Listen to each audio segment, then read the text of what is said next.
क्रिजेंथीमम और हाइड्रेंजा की खेती करके उसने कमाया है लाखों रुपया। दोस्तों जी हाँ, आज मैं वो किसान से मिलाने वाला हूँ जो किसान यूएसए में मास्टर डिग्री करके, आप देख सकते हो इतना बड़ा यहाँ पे देख सकते हो ग्रीन हाउस बनाया है। और दूसरों के फार्म विजिट करके I would have gotten a deeper understanding से फ्लावर डिफॉर्म हो जाता है and you have a lot of pest insects both हो जाता है, वेरी डिफिकल्ट टू कंट्रोल। मान के चलिए 9,000 बंच निकलता है टाइम्स 150 रुपीज, तो लगभग अपना हो गया 13.5-14 लाख का रेवेन्यू होता है पर साइकिल पर flush. These are cool films, they diffuse close to about 95% of the light। अभी के जो भी नए किसान हो रहे तो उनका क्या रहता है कि चलो सर एक कंफर्ट जोन में जॉब करे तो अपना चल रहा है, लेकिन आपने खेती ही क्यों चयन किया सर? व्हाई?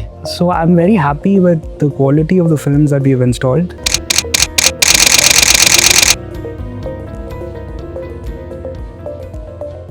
नमस्कार दोस्तों, मैं हूँ ग्रीन प्रो से आपका दोस्त और होस्ट मुकेश जिंजाला। आज हम आए हैं बेंगलोर में एक ऐसे किसान से मैं आपको मिलवाने वाला हूँ जो फ्लोरिकल्चर में काफी अच्छा प्रोडक्शन ले रहे, क्रिजेंथीमम और हाइड्रेंजा की खेती करके उसने कमाया है लाखों रुपया। दोस्तों जी हाँ, आज मैं वो किसान से मिलाने वाला हूँ जो किसान यूएसए में मास्टर डिग्री करके, आप देख सकते हो इतना बड़ा यहाँ पे देख सकते हो ग्रीन हाउस बनाया है और काफी अच्छा प्रोडक्शन लेके हम सभी युवाओं के लिए एक प्रेरणा रूप भी साबित हो रहे। तो मैं आपको मिलवाने जा रहा हूँ बेंगलुरु के प्रगतिशील किसान से। तो दोस्तों बेंगलुरु के युवा किसान ऋषभ जैन जी से आज हम मिलने आए हैं, जिससे हम सारी जानकारी लेने वाला है। ये वीडियो आपके लिए बहुत ही उपयोगी साबित होने वाला है, क्योंकि ये किसान ने एक ऐसा साम्राज्य खड़ा किया है जो हम सबके लिए एक प्रेरणा रूप है। तो हम ऋषभ जी से ही पूरा ज्ञान लेंगे कि कैसे ये फ्लावरिंग की खेती की है और कितना प्रॉफिट उनको मिला है। तो ऋषभ जी, आपका हार्दिक ग्रीन प्रो की ओर से मैं हार्दिक स्वागत करता हूँ। सर, आपका थोड़ा परिचय हमारे दर्शक मित्र को दीजिए सर। मेरा नाम ऋषभ है। हम लोगों ने ये काम जो है 3 साल पहले शुरू किया था। तो हम लोग मेनली कट फ्लावर्स करते हैं, chrysanthemums and as you can see these are hydrangeas. तो ये सब मेनली अपने डेकोरेशन में यूज होता है, driven by wedding industry, lot of hospitality events.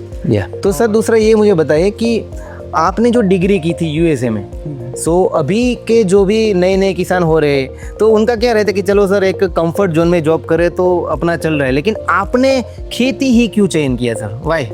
So couple of reasons for that.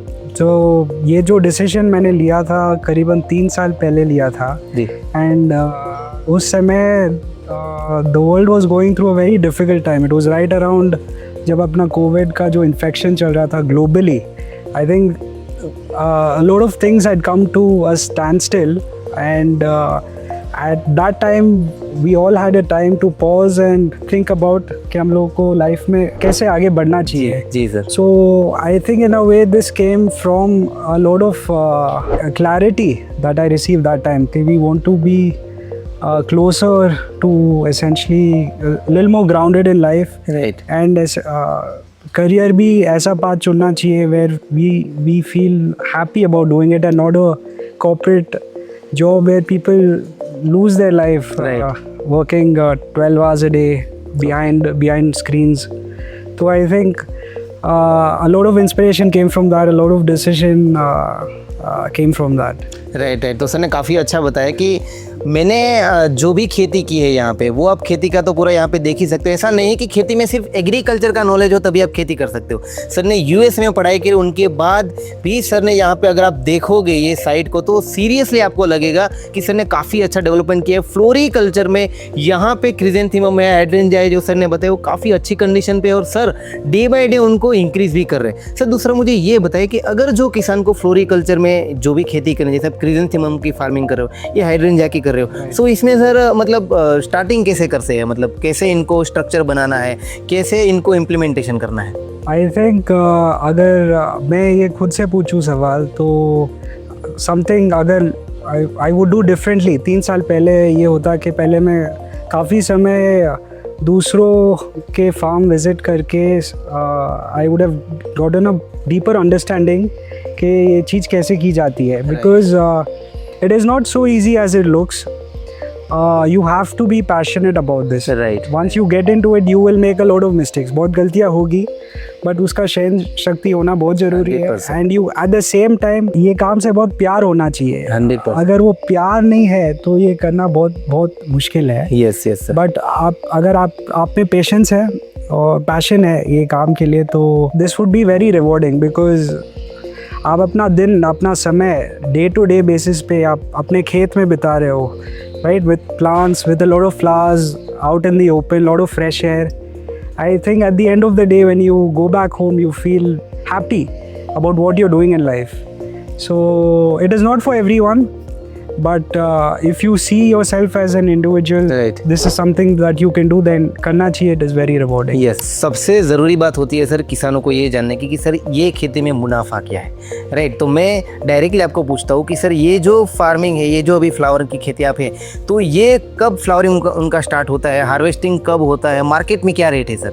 So you asked me about a flower that we are currently experimenting with. Yeah. तो ये जो है बहुत एक नया फ्लावर है, इस पर हम लोग अभी बहुत वर्क कर रहे हैं. So there is no concrete information. इसका मार्केट भी बहुत छोटा है. या तो आपको कुछ मैं बताऊँ तो एक्यूरेटली बताऊँ, बट अभी मेरे पास इस समय वो इन्फॉर्मेशन नहीं है. मैं इस फ्लावर की खेती में के बारे में बता सकूँ, जी जी. आपको क्रिसैंथेमम्स के बारे में जरूर बता सकता हूँ. यस. तो सर सर ने जैसे बताया कि ये उनके लिए भी एक नया फ्लावर है, क्योंकि खेती में अगर कुछ नया करोगे तभी कुछ नया आपको सीखने को मिल सकता है. सो दोस्तों यहाँ पे आप देख सकते हो सर का पूरा 2 एकड़ में क्रिजेंथेमम की फार्मिंग की है, वो भी संरक्षित खेती में. सो यहाँ से भी हम सर से पूरी जानकारी लेने वाले हैं कि क्रिजेंथेमम की खेती कितने समय की होती है, कितना प्रॉफिट मिलता है, कितना यील्ड मिलता है, और कंट्रोल एनवायरनमेंट में करने से क्या क्या फ़ायदे होते हैं. तो सर पहले मुझे ये बताएं कि ये जो क्रिजेंथेमम की जो आपकी फार्मिंग है, तो आप कितने साल से सर ये क्रिजेंथेमम की फार्मिंग कर रहे हो? 2 साल हुआ है करीबन. Right. क्रिसैंथेमम शुरू करके. It's been 2 years. राइट. और इसका जो खेती का जो साइकिल होता है ये लगभग 3 महीने का होता है. राइट. सो 2 साल में हम लोग ने लगभग एक 8 आइट्रेशंस 8 टाइम आपने लिया है. करेक्ट. राइट. Correct. और सर दूसरा ये बताइए कि क्रिजेंथेमम के जो ग्रोअर्स है, जिसको ऑलरेडी क्रिजेंथेमम करना है, तो सर इनका बेस्ट सीजन कौन सा होता है प्लांटिंग का? आई थिंक अगर आप ये इसकी जो खेती है, इफ़ यू डू इट अगर ग्रीन हाउस में करते हो, then all around the year possible है, गिवन दैट जो ग्रीन हाउस का लोकेशन है, it is in a climate which is not extremes. We don't want too hot or too cold. Right. So in a place like Bangalore, year-round cultivation is quite possible. Yeah, it's depend upon the weather condition. Weather conditions. Yeah. So it has to be done. Greenhouse में करना बहुत ज़रूरी है. अगर ये green house में अगर नहीं करते तो गर्मी के समय में, गर्मी के टाइम में ज़्यादा हीट होने से फ्लावर डिफॉर्म हो जाता है. And you have a lot of pest, insects बहुत हो जाता है. Very difficult to control. And during the rainy season, because of the humidity and because of the wetness, क्या होता है, फंगस बहुत आ जाता है जी.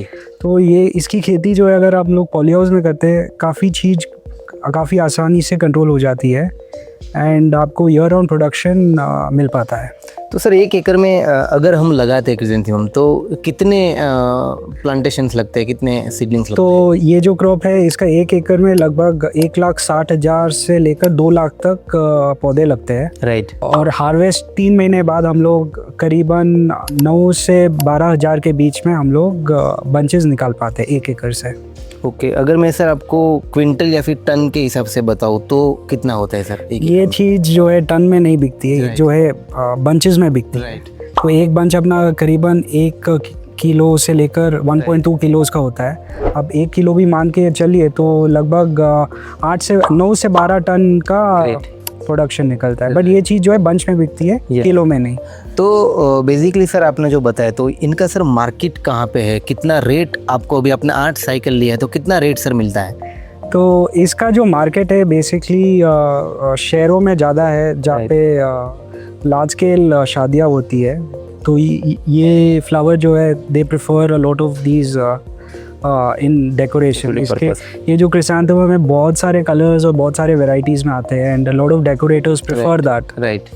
तो ये जनरली हमारा जो प्रोडक्शन है दिल्ली, बॉम्बे, बैंगलोर ऐसे जगहों में ज़्यादा सप्लाई होती है. Right.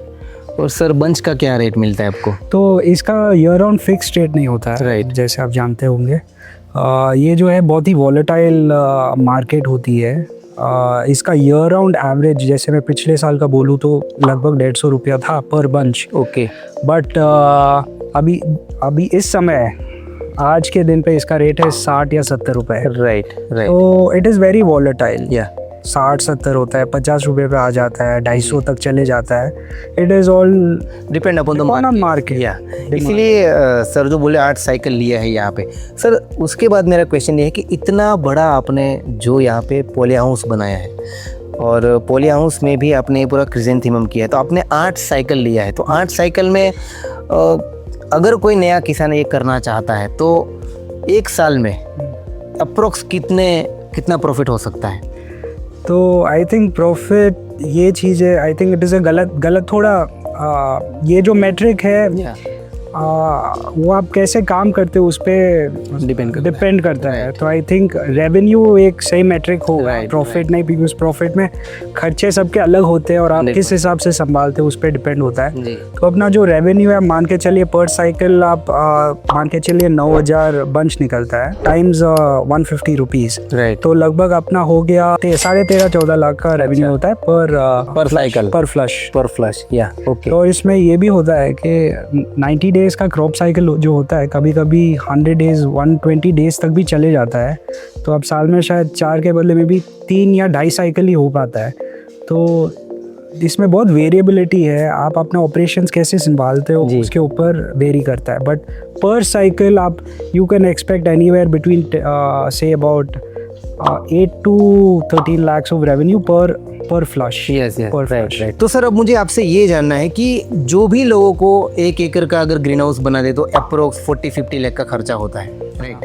So on and around जब बात आती है पॉली फिल्म सिलेक्शन की, तब उनको क्या है, लैक ऑफ नॉलेज के कारण वो कोई भी फिल्म लगा देता है, क्योंकि ये सारी खेती है वो सूरज के ऊपर डिपेंड है, कितनी लाइट जाएगी, कितना लाइट डिफ्यूज होगा, कितना पावर लाइट उसके फिल्म के नीचे जाएगा, उसके ऊपर ये पूरा वेजिटेटिव ग्रोथ डिपेंड करता है। तो सर यहाँ पे आपने ग्रीन प्रो क्रिप जो भी पॉली फिल्म है वो यूज़ किया है, तो आपका सर क्या पर्पस था, क्या आपको फ़ायदा लगा ये ग्रीन प्रो का जो पॉली फिल्म आपने यूज़ किया उनसे?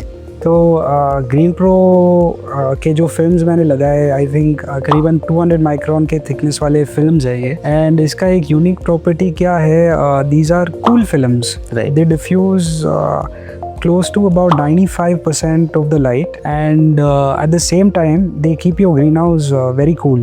Right. And additionally इसके क्या प्रॉपर्टीज़ है, it is anti dust and anti drip। तो कभी कभी क्या होता है, it doesn't allow condensation to happen. Condensation is very bad inside greenhouses क्योंकि if it creates a wet environment that is a breeding ground for fungus, तो fungus का problems आ जाता है काफ़ी। तो तो फिल्म का जो सिलेक्शन होता है काफ़ी इम्पोर्टेंट है, एंड ये जो हम लोग खर्चा करते हैं ग्रीन हाउस सेटअप करने में, it is a very expensive setup जो लगता है। तो फिल्म्स हम लोग को ऐसे लगानी चाहिए where we extract the life out of it. तो with green pro I think it's been about 3 years now these films, and I don't see a single tear or a single slit in the film, and the films are again very clean as you can probably see.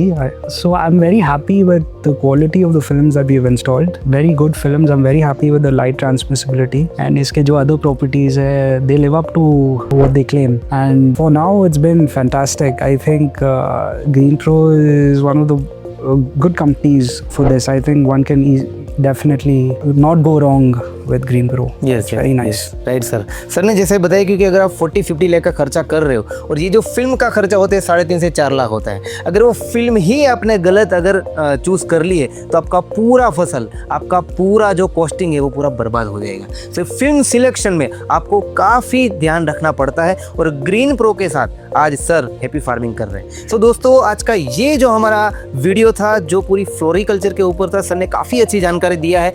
मैं आशा रखता हूँ कि आपको ये video अच्छा लगा हो, क्योंकि अगर आप कोई भी खेती करना चाहते हो तो उनके पहले जैसे सर ने मार्केट रिसर्च किया था, ऐसे आप मार्केट रिसर्च करिए, अच्छे किसान से मिलिए और फिर अपनी खेती में कुछ नया करिए। सर आपका बहुत बहुत शुक्रिया था। मैं मुकेश जिंजाला ग्रीन प्रो की ओर से आपका हार्दिक अभिनंदन करता हूँ। Thank you.